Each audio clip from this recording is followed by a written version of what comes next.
My name is Brian Shirazi, and I am presenting with Yona Lahijani, and we are presenting on machine breaking and the changing carpet industry of Western Anatolia, 1860 to 1908. About the author, Donald Quatert. He was a historian at Binghamton University, and according to Google, he studied at UCLA, and he taught several courses on Middle Eastern and Ottoman history, and he was very interested in economics and the life of working class people, as seen in this article. This took place in mid-March 1908 in Ushak, and it consisted of women and children who were rioting, and they were reacting to the dizzying series of changes in the Ottoman carpet industry that were taking place. And what they did was they attacked 3 mechanized wool spinning mills in Ushak, and this went on for several days. And they were doing this in huge crowds, as the author states that there were crowds of about 1,500 people. One is able to see that the main reasons for the riots starting was because the demand for carpets grew, and therefore more people in Ushak became reliant on making carpets as a source of income. As time progressed, the people of Ushak could be seen facing many difficulties which led to the loss of their jobs as well as sales in carpets.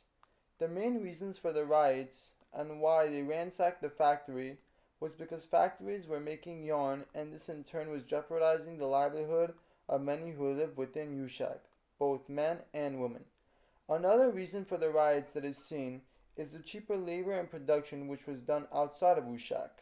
The carpet manufacturer companies used workers such as the Armenians and Greeks because they were cheaper and would be able to produce larger amounts of carpets due to the fact that many did not work within their home. This sparked the riot that took place because the people of Ushak wanted their jobs back that they have adapted to rely on, and this caused them to take actions into their own hands, which can be seen by attacking the factory. Why it matters. It matters to the author because they believe that economists were too focused on the macroeconomic level and not focused enough on the worker. It is super important to look at the worker when understanding a country because the way workers are treated affects the rest of the country and how we live our lives. An example of this is in America. We're very high in GDP per capita rankings, but workers don't enjoy a high standard of living. With a poor standard of living, workers don't have the resources to live good lives. What were Oriental carpets? Before we get into the rest of this presentation, it would be very important to understand how Oriental carpets looked like and what they consisted of. And they consisted of a variety of materials, and it consisted mostly of sheep's wool, but other silks and mohair, and they came in a variety of shapes and colors. As you can see in this Oriental carpet in our presentation, it's very unique and nice, and it has all sorts of little detail to it. Who made them? Where were they made? Both nomads and sedentaries were involved in making them. However, most commercially produced carpets traditionally had come from Western Anatolia, specifically Ushak. There's a beautiful photo of Ushak on this presentation, and there's also a photo of nomads.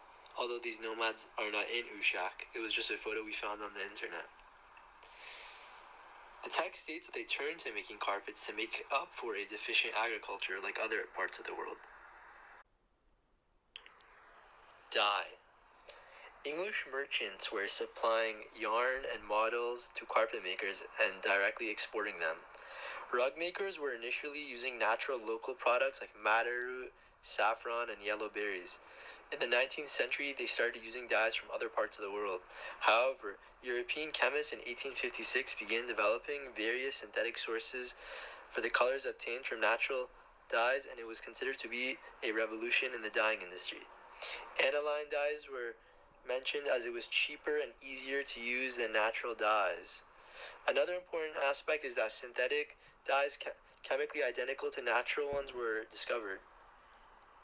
The author stated that the rapidly growing presence of European merchants in Ushak and other rug making districts and their increasing market control over the industry coincided precisely with the invention of the artificial dyes. By the early 1870s, however, the traditional carpet centers resumed the use of natural dyes. Another important thing that went on in Ushak was how the division of labor was different. I am going to talk about gender roles within carpet making. Carpet making tasks that were seen throughout Ushak were altered and men took upon many tasks that were once done by women. During this time, men were washing the wool, women combed and spun, men then dyed the wool, and finally women knotted the wool into carpets. The reasons why men took upon more roles was because of high demands for the product of carpets, and the men worked more in times that they had to tend to fewer agricultural duties. The reasons why both men and women in Ushak could switch jobs was because they tended to work at home, which made it easier for them. Dyeing the wool was usually done by the men and is one of the few tasks that were done outside the home, but other than the dyeing of wool, the majority of tasks were done inside the home.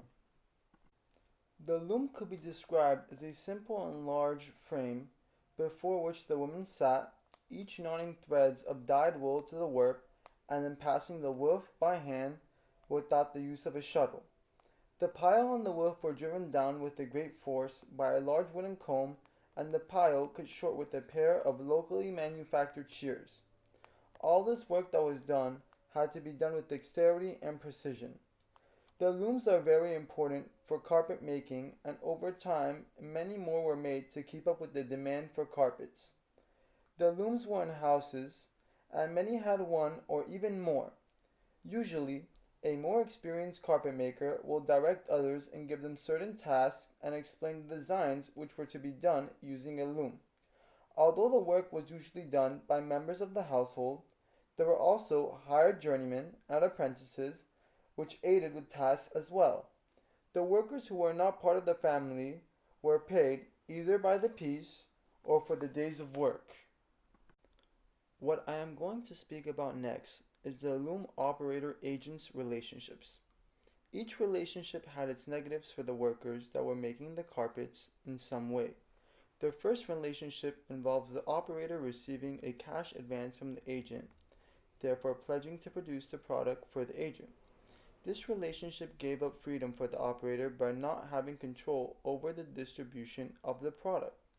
Although the operator did not have control over distribution, all other aspects gave the operator control over the production. In the second relationship, the operator used the agent's dye in exchange for the advance.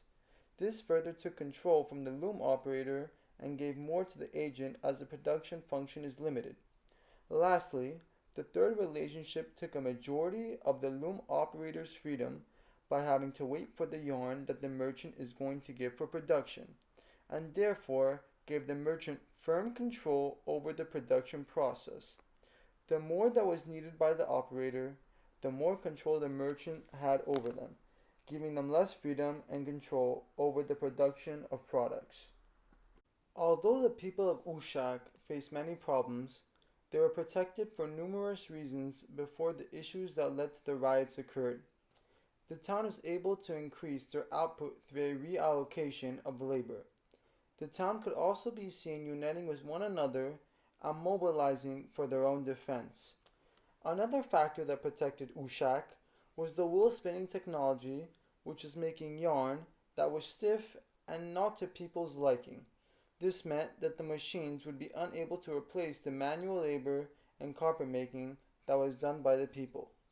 Lastly, there was a lack of modern transport which made it difficult to bring heavy machinery. At the time, people were using animals for transport until later when they started to build railroad systems.